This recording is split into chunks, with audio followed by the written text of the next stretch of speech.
My target for conquest seems rather peculiar. The male protagonist appears to be a stoic, ascetic type, just a tad too much to. He sets down his wine glass and silently fastens the top button of his shirt. The male supporting character dresses daily, like a freshly minted real estate agent. No wonder he remains a bachelor until the end. The impeccably suited male supporting character pauses the meeting, changes into a different outfit, and even washes his hair, looking as fresh as a college student. The villain is adorned in what appears to be a shoddy mink coat, shedding fur at the slightest touch. The villain, mid-threat, abruptly silences himself and glances down at the coat draped over him. Wait a moment. Do they possess the ability to read minds? No, it must be a delusion. Whose benevolent soul possesses such a wholesale mind-reading ability? 1. I'm not joking. Before my unexpected journey, I was on the brink of becoming a wealthy heiress. Regrettably, my biological father squandered our family fortune and vanished after accumulating enormous debts. I only learned of this when a creditor unearthed me from the orphanage to collect what was owed.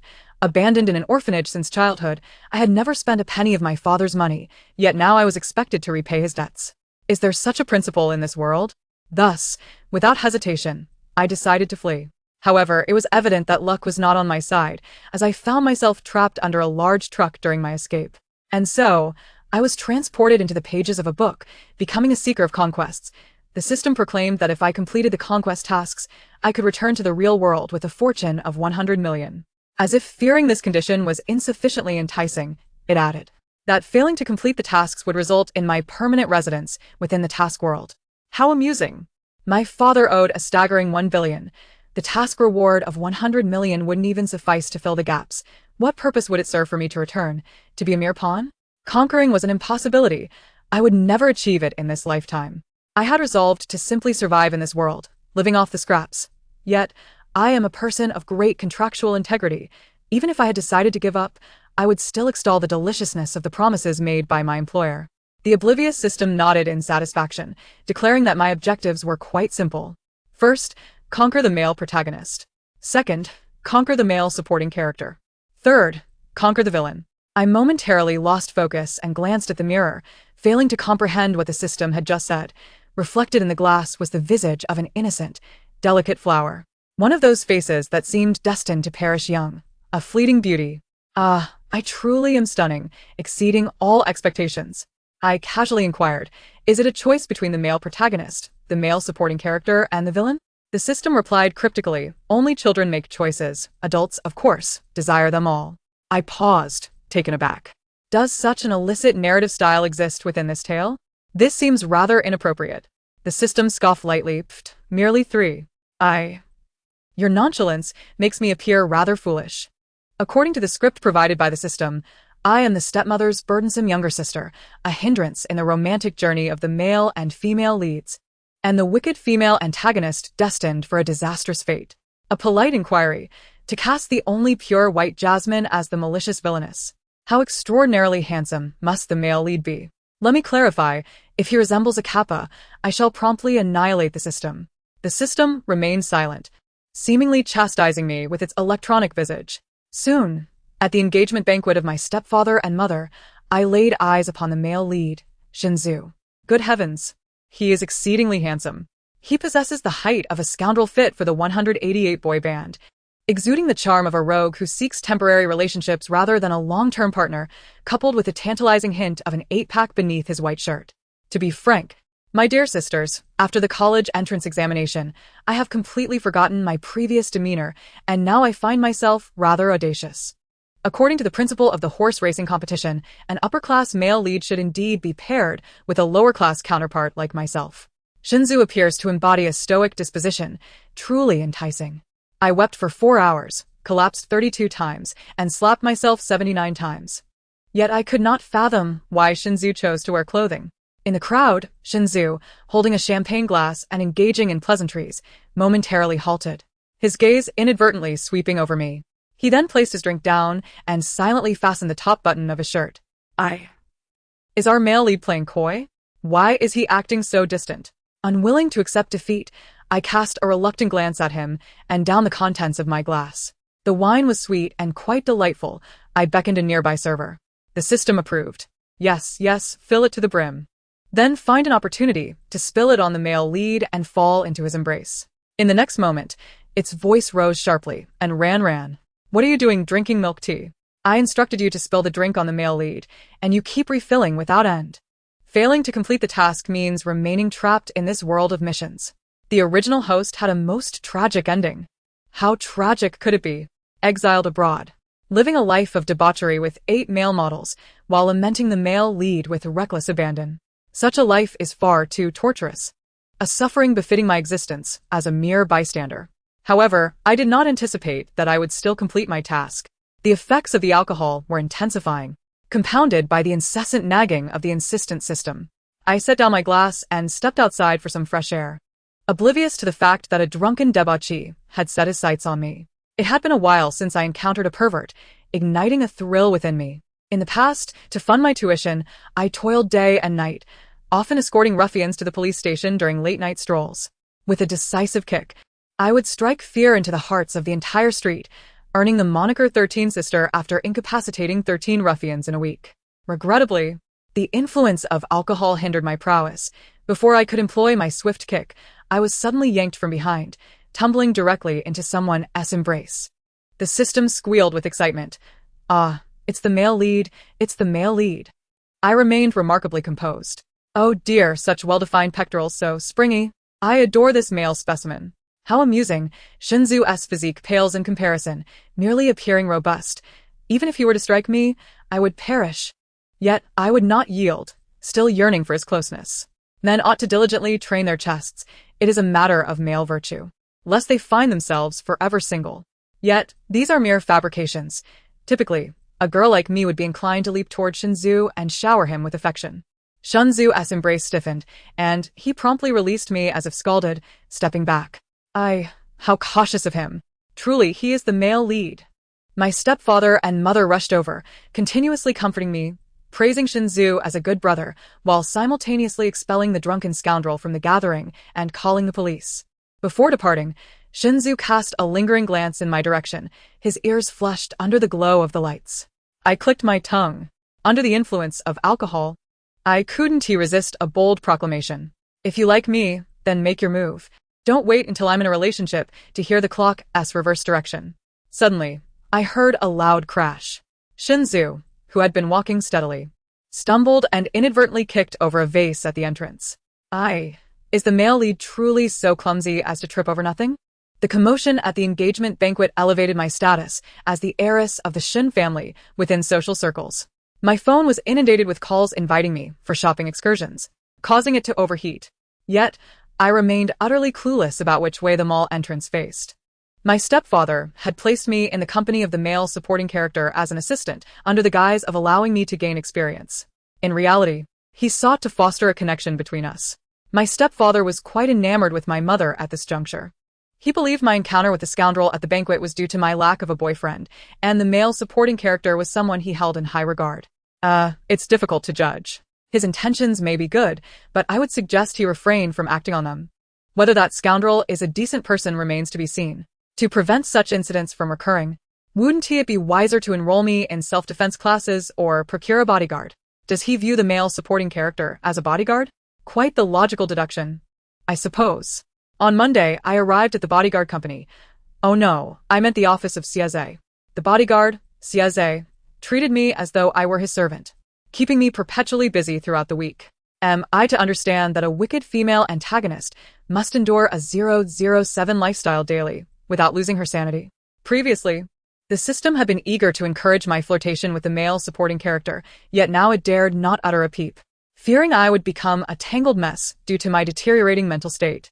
On Friday, just before the end of work, Sieze summoned the management team for a meeting and instructed me to take minutes. I maintained a respectful demeanor, but internally, I sincerely wished for Sieze's lineage to vanish into oblivion. While signing contracts, Sieze paused, his face shifting from pale to flushed, ultimately unable to resist glancing at me. Lately, he often regarded me with such looks, then would disappear into the restroom for extended periods. Could it be constipation? TSK. While the male lead trips over air, the supporting male character suffers from constipation. Perhaps this narrative is best left untraveled.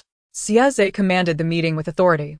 and I typed furiously, ensuring the minutes were accurate, even documenting their flattery. When it comes to flattery and insincere praise, I must say, everyone present is utterly lacking. Halfway through the meeting, I found myself entranced by Xie's visage. The male supporting character dresses as if he has just started working as a real estate agent. No wonder he remains single until the end. I've been saying this for a week. Can Xie please change out of that frogskin attire? If feasible, I would gladly use a high-voltage wire to play the clock as 7th chapter for him. At some point, the meeting fell into silence, and Xie abruptly stood, announcing a pause. 15 minutes later, he returned wearing a white shirt and casual trousers, having washed his hair, appearing as fresh as a college student. One moment, he resembles a real estate agent, the next a wholesome university student. How versatile is he? As if sensing my thoughts, the chameleon-like Xie deliberately cast a glance in my direction. His gaze held significant meaning, and I suddenly felt a sense of foreboding. As expected, after the meeting concluded, Xie intercepted me. This fresh-faced college student was growing increasingly appealing. I declared him my second heartthrob after the male lead. The male guest tapped his fingers on the table, expectantly stating, "Perhaps, you might like." The familiarity of his words triggered an alarm within me. Utilizing the same lines as Jean Fuju, it was evident this rascal had not given up on pursuing me. Anyone attempting to drag me back to the original world to repay debts is my class enemy. In the next moment, we both spoke simultaneously. I don't like messy, nor do I like you. Xie, do you like the clock S7 chapter? Xie. Oh dear. I had spoken my refusal too soon. I cleared my throat. Well, actually my favorite song is What Kind of Man. I casually tucked a stray hair behind my ear, clutching my folder to feign composure. You know, we lesbians are just uniquely different. The smile on Xie's face froze, cracking bit by bit as if encased in ice. I ignored him and left work directly. As I passed by the night market, I grabbed a hefty portion of barbecue. At 11:30, I indulged in some solitary dining. However, I was taken aback to find that others were still awake at this hour. In the living room, I awkwardly chuckled. Mom and Uncle are still up? Care to join me? Please, refuse me. Let me enjoy this meal alone. 2 seconds later, my barbecue was confiscated by my tearful, cheap mother, who munched away while gazing at the sky at a 45-degree angle. My inexpensive stepfather seemed to struggle with words, caught between speaking and silence. Ran, your Uncle Wang's daughter just returned from abroad. Perhaps you two should get to know each other. The young lady has quite the athletic build, and is lovely too. I heard that one day, when a bar caught fire, she was the one who rushed in with a fire extinguisher while a gaggle of men merely shouted in panic. A bar catching fire with a hero in a t-shirt. What a hellish joke. Help! I'm not really a lesbian. Sleepless in the middle of the night, I sat up. Seriously, is Xie unwell? What grown adult still tells on their parents? I didn't get to savor even a bite of that delicious barbecue. The next day at work, I took a cup of water to nourish Xie's money tree. How can one maintain sanity in this world? It's merely a facade we uphold. Every time I encountered a daughter of one of my stepfather's friends, I watered the money tree. I pondered why my stepfather had so many friends. A week later, Xie stood holding the withered money tree, lost in contemplation. A flicker of confusion flashed across his attractive eyes. And Ran, what do you think went wrong? My heart brimmed with tranquility as I smiled throughout. Surviving this long must be a testament to its resilience. Upon exiting the office, I grabbed my bag, preparing to leave for the day. While waiting for the elevator, I diligently reminisced about the true strategies of the business world. I strolled along, mentally critiquing. If that dog of a male lead reports me again, I'll swap his offering to the gods for Ultraman. I was so engrossed in my thoughts that I didn't notice the elevator ding as it opened. I bumped into Shinsiu's muscular chest, my head buzzing. Had he not reacted swiftly to catch me, I would have stumbled back several steps. Oh, my considerate male guardian, who wouldn't adore a masculine caretaker.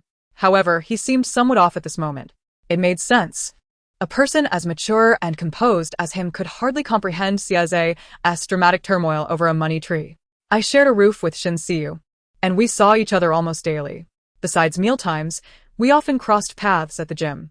To be frank, the sight of him dripping with sweat beside a double-door refrigerator is irresistibly charming. On my first day at the gym, I happened to arrive just as the air conditioning broke down. Shinsiu was on the treadmill, his back to me, drenched in sweat, radiating testosterone. He casually tossed his t-shirt onto the handrail. I delighted in the view for quite some time, and surprisingly, the system that usually urged me to pursue the male lead remained silent. As Shin Siyu picked up speed, beads of sweat glided down his well-defined back and chest muscles. It was a sight that could only be described as divine. The system's distorted electronic voice finally chimed in. And Ran, you're right. The male guardian is indeed eternal. Beauty captivates, and the scenery is a feast for the eyes. Yet, I couldn't fathom why Shin Siyu's ears and neck were flushed a deep red. Could it be that my gaze was too unabashed, rendering him shy? Certainly not. It must be that his epidermis is too delicate. The spectacle of the divine masculine only lasted a day. The following day, the air conditioning was repaired, and the gym's temperature plummeted from 26 degrees to 20 degrees. I couldn't fathom who would be foolish enough to set it so low. Shin Siyu, clad in long pants and a hoodie, seemed to arrive earlier each day, as if he feared encountering a creep. Enamored with his allure, I begrudgingly rose early alongside him. Until my menstrual cycle arrived unexpectedly. During those days, I skipped the gym, and Shin Siyu even knocked on my door to remind me not to give up midway. However, afterward, his workout schedule finally normalized, which was a relief. Truly, I am at my wit's end. Coming back to reality, I glanced at Shin Siyu by the elevator doors. Reflecting inwardly, everything else is ephemeral. Only the magnificent physique is tangible. Chest muscles, abs, and biceps are the finest dowries a man can possess. You must train diligently. Standing there idly seemed inappropriate, so I casually inquired about Shin Siyu's plans after meeting Sieze. He appeared to be lost in thought, instinctively responding. To train my dowry, I mean to work out. Something is amiss. As I exited the company building, I spotted a young couple in a passionate embrace. How unfortunate. Others frolic in affection while I remain solitary at work. Yet, I hadn't anticipated what would befall me next. I was kidnapped. A group of men in black ushered me into a car, blindfolding me with a cloth. Perhaps they deemed me weak, as they didn't even bind my hands. The kind of treatment typically reserved for heroines in novels has unexpectedly befallen me. How thrilling! Perhaps I should call the police to celebrate. Just then, the system chimed in again. Don't call the police. It's the villain who has kidnapped you. He merely seeks to intimidate you, he won't harm you. You should seize this opportunity to conquer him. I could believe that the villain isn't truly malevolent. Even from the snippets related to me, I could surmise that the author of this tale is likely a naive and simple-minded college girl. Though eccentric, every plot element is inherently kind. The most vicious insult amounts to a mere, "You jerk." The female antagonist, caught between the lead couple, meets a fitting end, exiled abroad. The system began to ramble on about the villain, detailing everything from his looks to his tragic backstory, more tedious than a litany of prayers. The more I listened, the more irked I became, and before I knew it, I had dozed off. When I awoke, I found myself in a dilapidated, this isn't the rumored abandoned factory. I inhaled deeply, catching a whiff of spicy, fragrant aromas. Truly, this villain must have been kicked in the head by a donkey as a child. As the blindfold was pulled away, I was greeted by a hotpot, one side bubbling red, the other simmering white. Amidst the rising steam, a figure emerged. Help me. He staggered forward, resembling a dog from a hardware store. As the steam dissipated, I finally discerned his features, a strikingly handsome man clad in a mink coat. Seriously, what's wrong with him? Wearing fur in May, the villain, Qian Chun, exuded an aura of dominance. Yet, the ostentatious gold chain around his neck and the gold watch and rings on his hands were even more imposing. The villain had come to confront me. For his foster sister, the female lead, Qian Ning. His posture is somewhat lacking. He is peering around like a model stealing from Balenciaga. Should I recommend him to a posture coach or Ouyang Chanxiao? This is infuriating. Wait, does this villain's coat shed? It's losing fur with every touch. I had ceased my internal monologue since the villain entered. Initially, he wore a grim expression as he threatened me. Yet, inexplicably, he suddenly fell silent, glancing down at his coat. Qian Chen couldn't resist reaching out to stroke the mink, causing tiny tufts of fur to float away. His expression darkened further. My silence, devoid of laughter, was my final act of kindness. With a scowl, Qian Chen shed his luxurious mink coat. Is it any wonder that you're wearing mink? Turns out, you're just a delicate little pup. Qian Chen gritted his teeth. I am not delicate. I reminded him, the red broth is boiling. It's time to add the meat. Qian Chen pondered for a moment and realized that he couldn't delay the meal.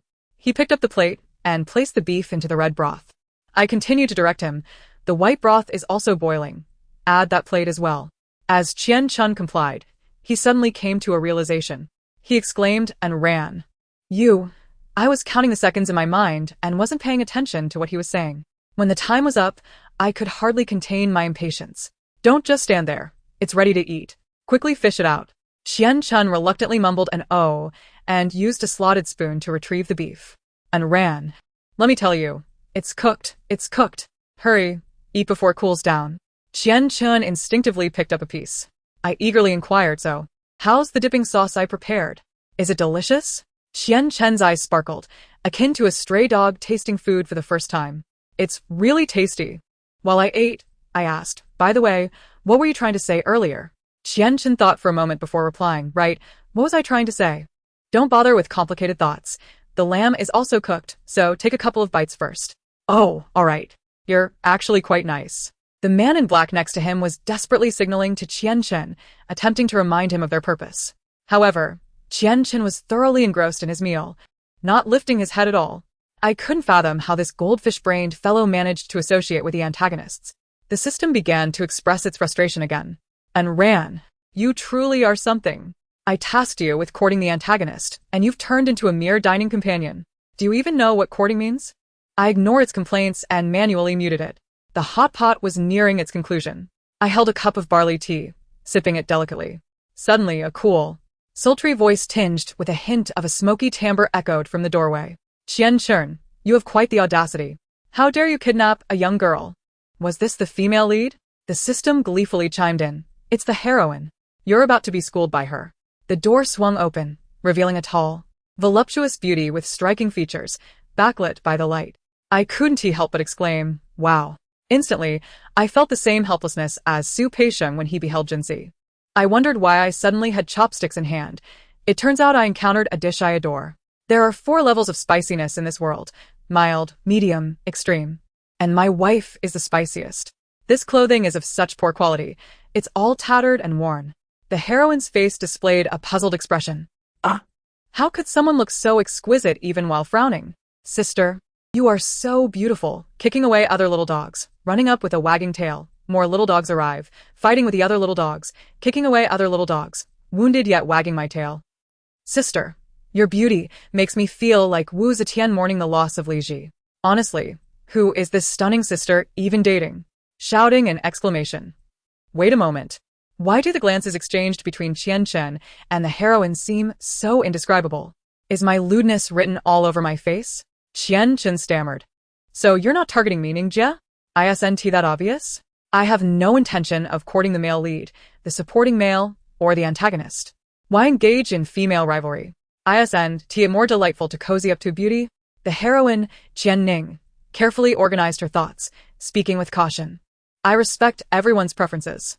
Although men are rather useless, I do have a soft spot for tall, handsome ones with abs. You understand, right?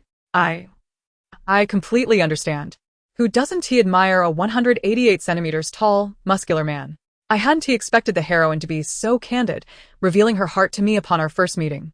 Qian Chen interjected, so you should give up. Suddenly, the door was kicked open with a loud bang. My sister will never like you. The statement hung in the air. The gazes in the room turned in unison towards the doorway. Shen Xiyu and Xieze's eyes fell upon the scene, utterly dumbfounded. Xen Shen Xiyu, Xieze, Qian Chen, Qian Ning. I slowly typed out a question mark.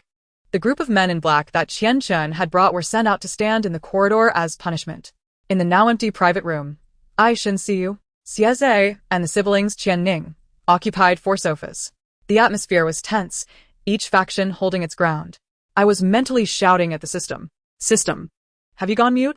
A tiny fist squeezed into my wide-eyed face, puffing up adorably. Why are you ignoring me?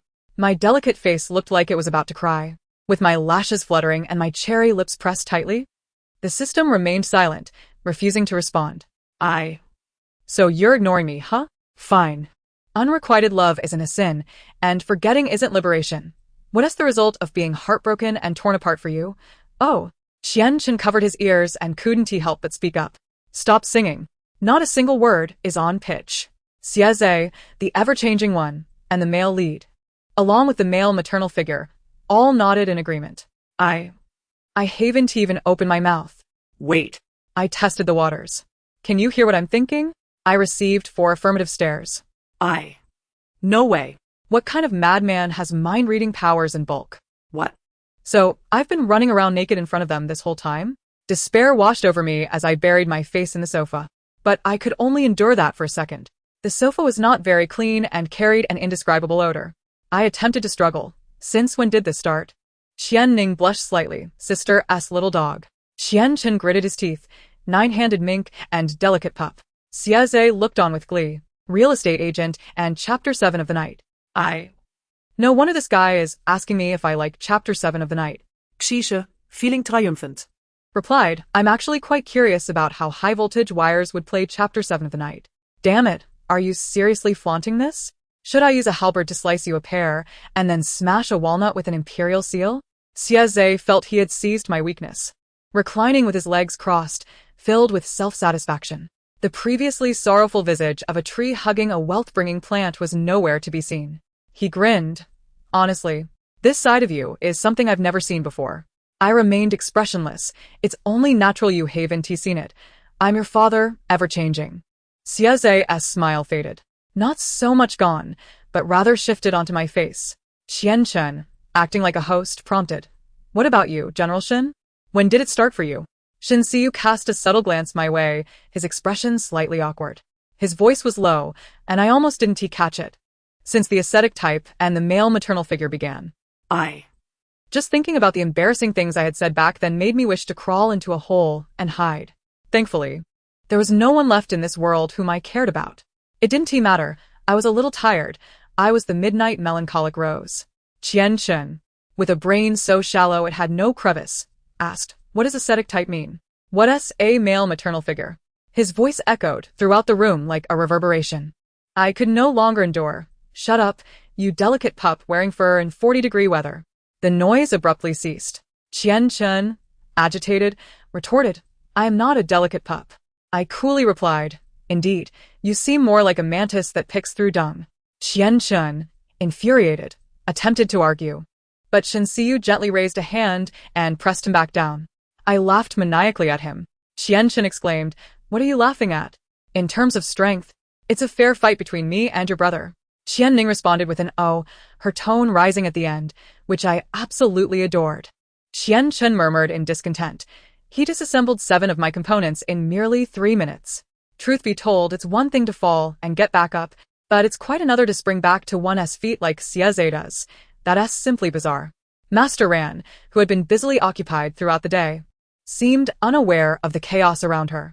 On this very day, she had lost 4 vests, her long-cherished dignity reduced to nothingness.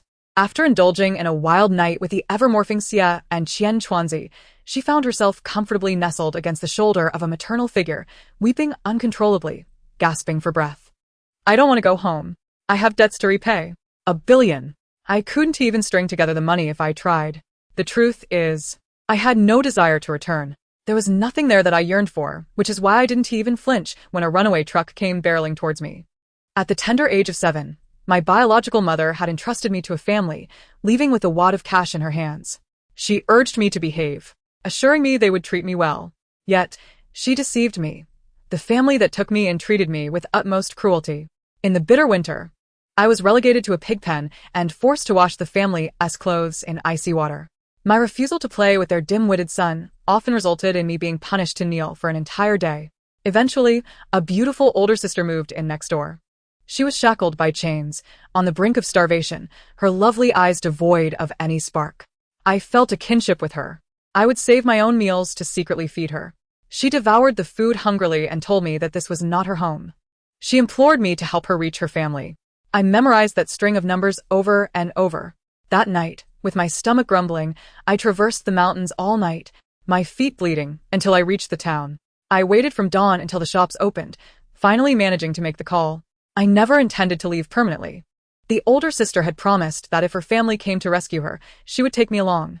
If they didn't, at least we would have each other for company.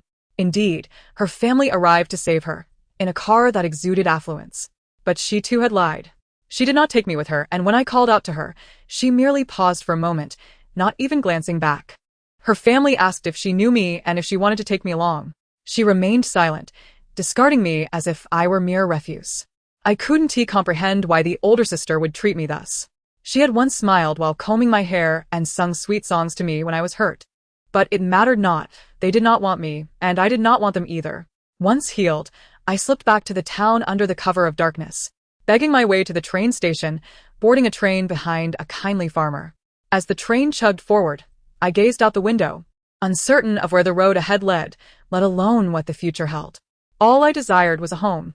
Director Mama gave me a home, but alas, good people do not live long. The year I was accepted into university, she fell gravely ill and passed away. To shield me from the news that might disrupt my exams, the orphanage kept it hidden. I didn't even get to see her one last time. Touching the cold gravestone, I realized at that moment that I was truly without a home. After entering the novel, my life improved remarkably. Each individual surrounding me was exceptionally kind. My thrifty biological mother would repeatedly confirm my preferences before remarrying. She prepared my favorite dishes and would sneak into my room at night to check if I was tucked in properly. My thrifty stepfather was a romantic at heart. However, when Sieze reported me for wrongdoing, he didn't scold me. Instead, he sought to introduce me to a myriad of friends' daughters. Shinsiyu would unhesitatingly stand up for me whenever I was bullied. Though Sieze could be annoying, he also listened to advice, never wearing a single piece of toad skin. He didn't even get angry when I killed the money tree. He simply bought another and added 5 locks. Qian Chun, simple-minded yet a reliable dining companion, never barked like a dog at me during meals. And who could resist the allure of Qian Ning, the enchanting and soft-spoken older sister with a smoky voice? No one had ever treated me so well before. Because of them, I began to appreciate this world. Around me, the atmosphere seemed to calm. In my dazed state, someone gently wiped away my tears and tenderly ruffled my hair. There, get some good sleep, they whispered. I truly had no idea I would become so wild when intoxicated. I owe my gratitude to Qian Chun and Sieze for helping me recollect those moments. They even recorded videos and shared them in the group chat, prompting my embarrassment every few minutes. But it didn't matter. I had no shame. At 8 in the morning, I emerged from my room, my eyes puffy. Shinsiyu was sipping coffee while reading the newspaper. Ran, good morning. Who invented the phrase good morning? Whose father even knows what is good about it? Shinsiyu sighed. Ran, don't use foul language. With a rebellious spirit, how could I ever obey? After being caught in my craziness, I became unabashedly cheeky. I danced recklessly in his danger zone. Xinjiang grapes are large. Arriving at Lessa in the dead of night, at a fair price. Don't buy, if you don't touch. Why is my brother ignoring me? Shouting, transforming into a monkey, flying into the primeval forest, swinging on vines, bumping into a monkey eating bananas. When I was young, I wanted to be a scientist. Growing up, I realized I just wanted a home with you. I used to be a shy person. Thanks to entering the novel, I've become confident and cheerful. And now I'm wildly unrestrained. When I see you, I'm directly confident. Shinsiyu, hi, my man. The newspaper was tightly clutched in Shinsiyu's hands. His face flushed as though it might burst into flames. Ha. After teasing him, my grin was more difficult to suppress than an AK. Learning from experience, Shinsiyu also grew wise. Once he calmed down, he licked his lips and asked, I'm going to the gym. Would you like to join? If you're suggesting that, I'm suddenly wide awake.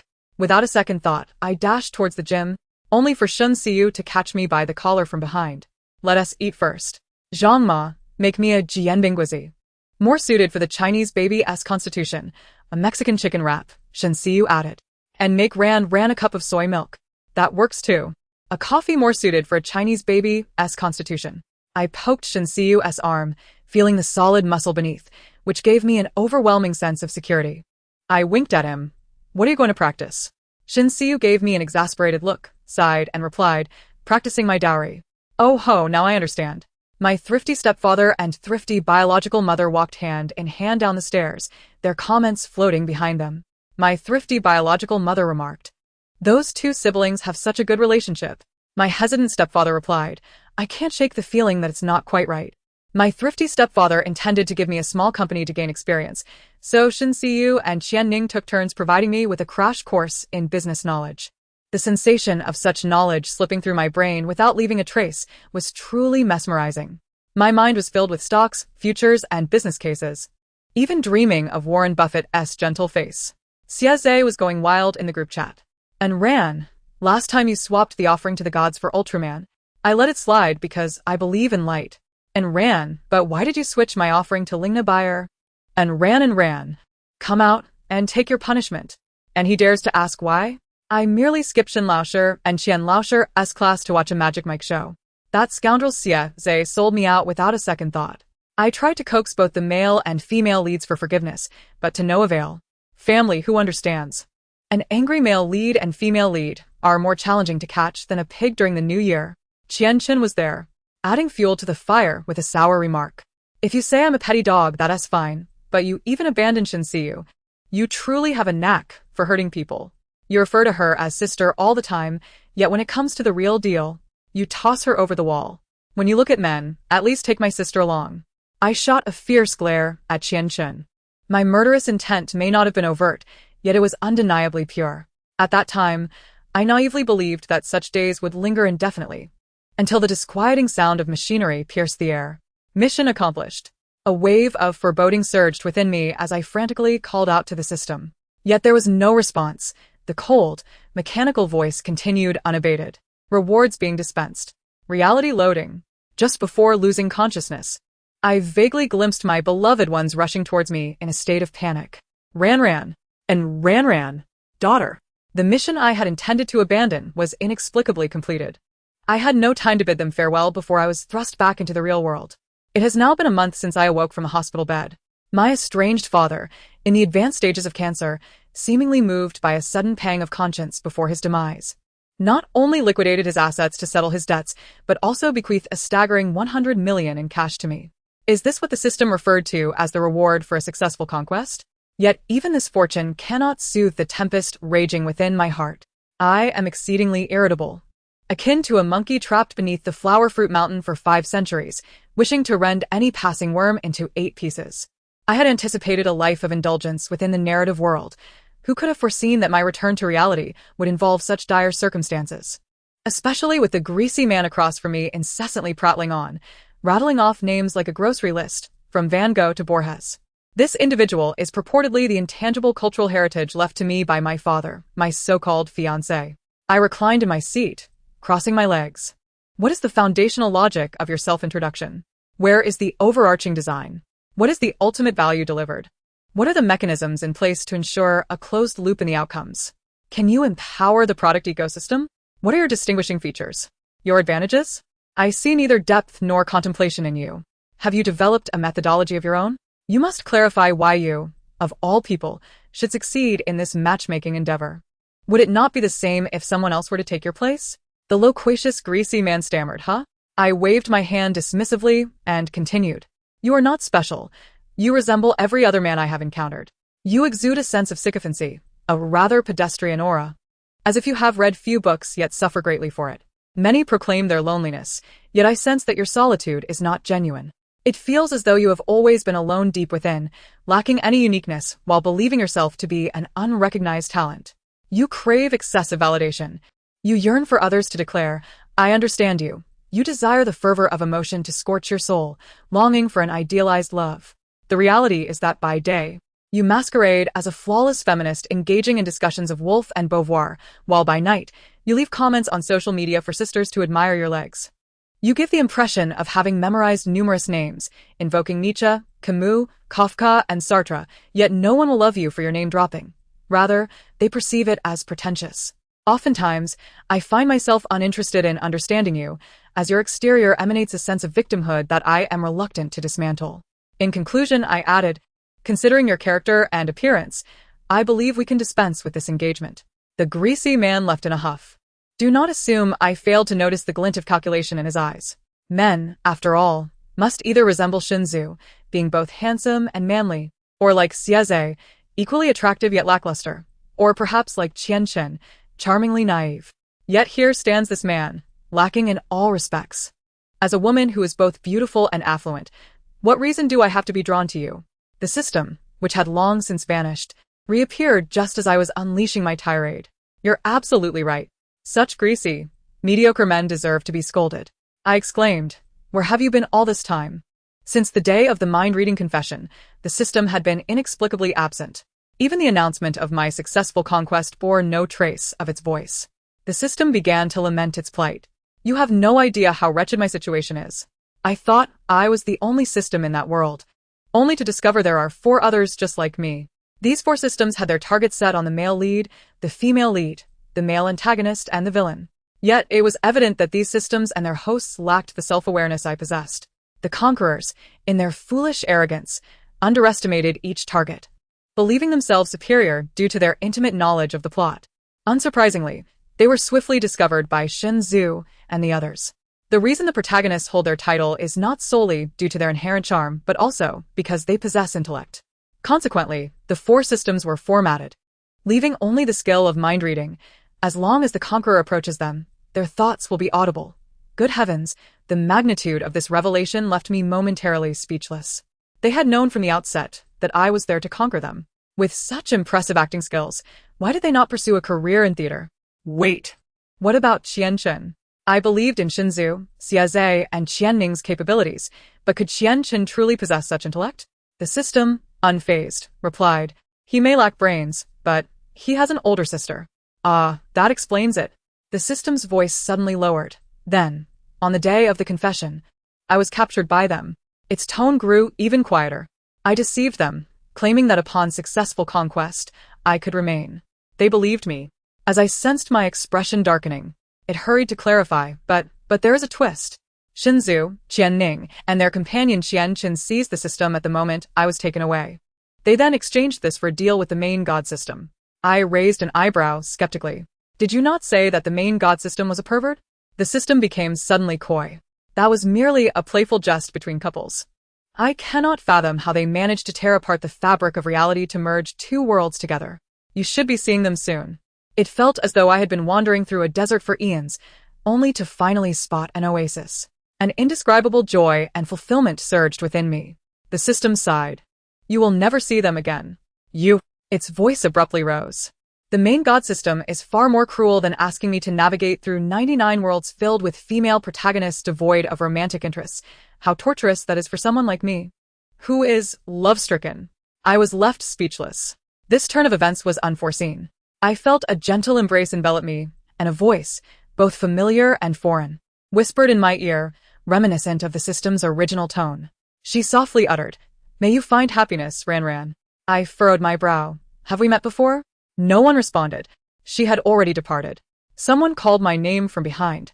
Turning around, I beheld a cluster of familiar figures. At the forefront stood my surrogate mother and stepfather, followed closely by the siblings Qian Chen and Qianning. Bringing up the rear were Shinzu and Xiaze. Love and acceptance rushed towards me, and in that moment, all the withered branches of my regrets began to bloom anew. The end of the story. Thank you for listening. If you enjoyed it, please subscribe and give a like to support. Until we meet again in the next tale.